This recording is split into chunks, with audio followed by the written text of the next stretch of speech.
Olá pessoal, boa tarde, paz do Senhor Jesus, graça e paz. Hoje eu quero só trazer uma reflexão para que todos nós venhamos pensar, né?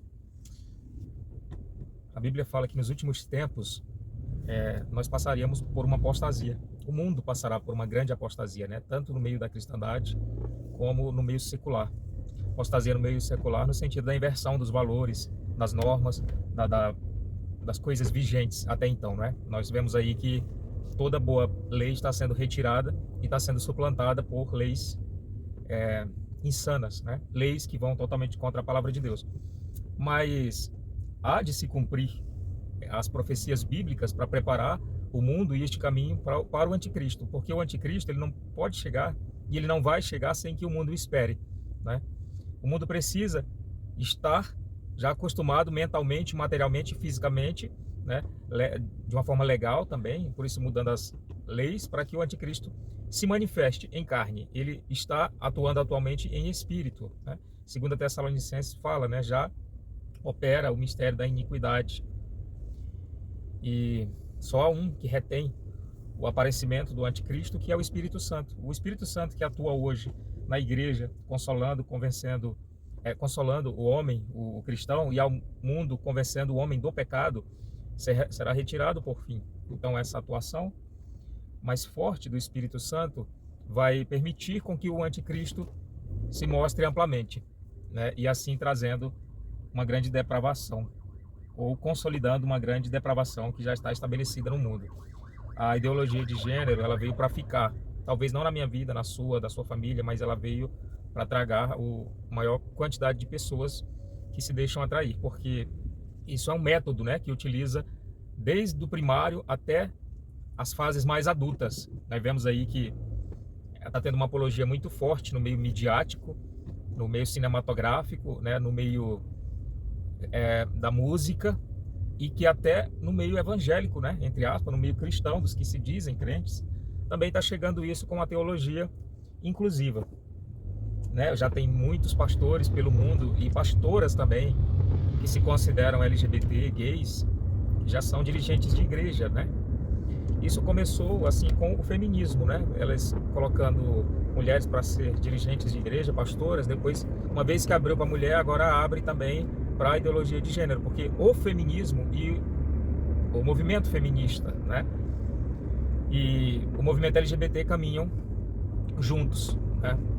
Primeiro, o feminismo para poder desvirtuar o papel da mulher conforme Deus a criou, e o segundo, o movimento LGBT para desvirtuar o papel da raça, o ser humano, né, como homem e mulher, e trazer um sexo indefinido, cometendo assim torpeza no próprio corpo, e Deus amaldiçoando. Então, nós temos que hoje trabalhar com as nossas famílias, trabalhar com o menor, para ele poder ter a mentalidade que vai haver um aliciamento muito grande para que eles entrem nesse mundo. Você que tem filho pequeno, preste muita atenção nas coisas que estão acontecendo, né?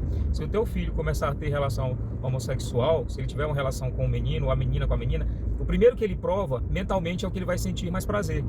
Então tem um perigo, um risco muito grande daquela pessoa que começar na vida sexual com um parceiro de sexo igual, dela tentar permanecer, porque o prazer que ela teve primeiramente foi com aquele sexo igual, né? A mente dela liberou neurotransmissores do prazer, que faz com que toda vez que ela tem esses desejos, o próprio organismo estimule ela a ter prazer com o que ela já tem como experiência, que é a pessoa do mesmo sexo. Por isso a ideologia de gênero trazendo a sexualização das crianças mais cedo, né? Antigamente nós não sabíamos, quem nasceu até a década de 80 nunca não vivenciava isso da forma que está hoje, né? Uma coisa totalmente banalizada, que nas escolas aí primárias essa questão de sexo e coisas em torno da LGBT e feminismo já estão dentro das cartilhas deles, mas os governos não vão mudar isso, né? Em algum momento a gente achava que isso poderia amenizar, mas não vai, pessoal. Vamos focar a nossa fé no Senhor, no Salvador, que vem para restaurar esse mundo e implantar o seu milênio aqui. Inclusive no milênio, aqui no mundo, é quando o trono de Davi, o reino de Davi será reerguido novamente com toda a aliança judaica. Então nós teremos novamente o retorno das leis mosaicas por causa da profecia de Isaías a respeito da retomada do trono de Davi. Isso vai ser no milênio. Mas atualmente nós devemos focar na evangelização, né? em prol de pregar a palavra de Deus, para que o evangelho venha salvar a toda criatura, porque nós não sabemos qual é o nosso dia útil, nós não sabemos se amanhã ainda é o nosso dia útil.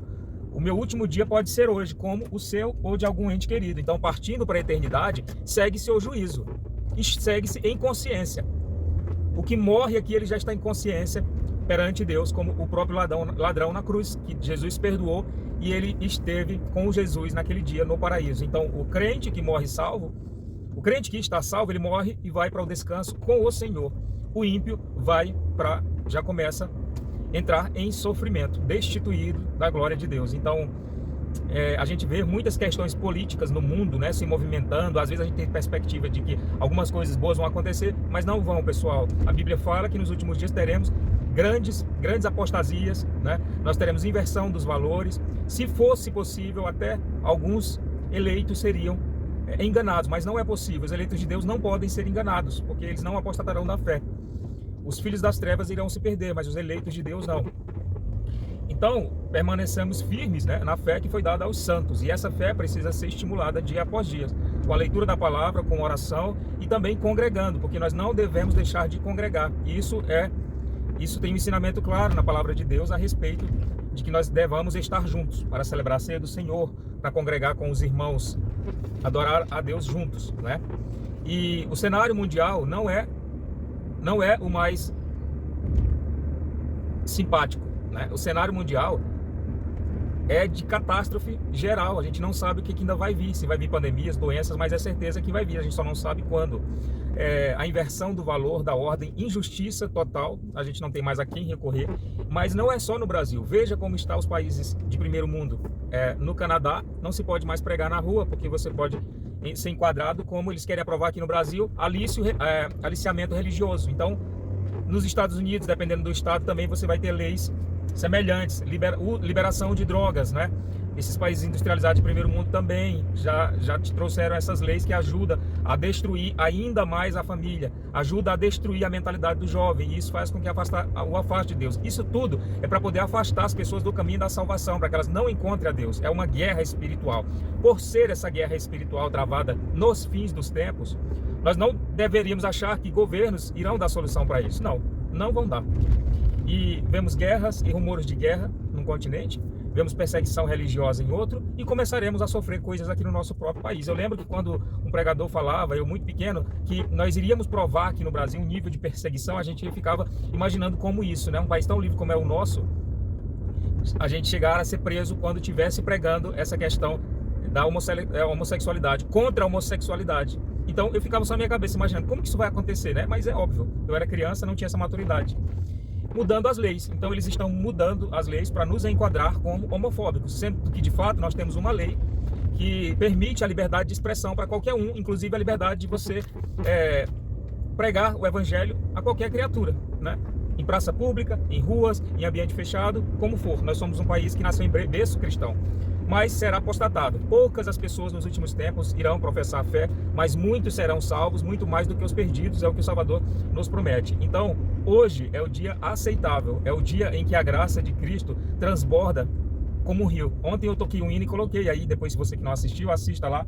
A graça de Cristo transbordante como um rio que parece cristal, ela flui para ti, ela flui para todo aquele que quiser, e todo aquele que quiser entrará pela porta e será salvo. É o Senhor que nos promete. Então não existe sacrifícios, não existe obras. O que o Senhor fez por nós já está consumado, e a sua graça abunda onde superabundou o pecado. Glória ao seu nome, glória ao seu mérito, porque de nós nada vem de bom.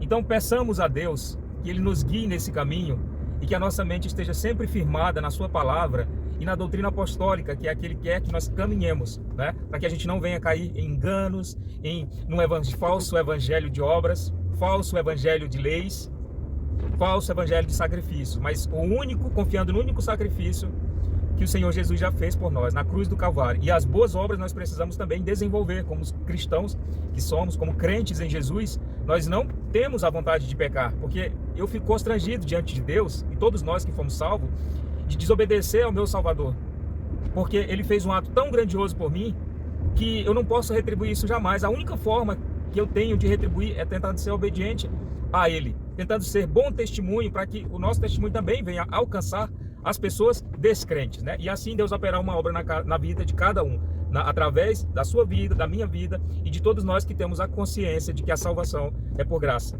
é mérito e obra de Cristo. Que Deus abençoe a todos e até a próxima.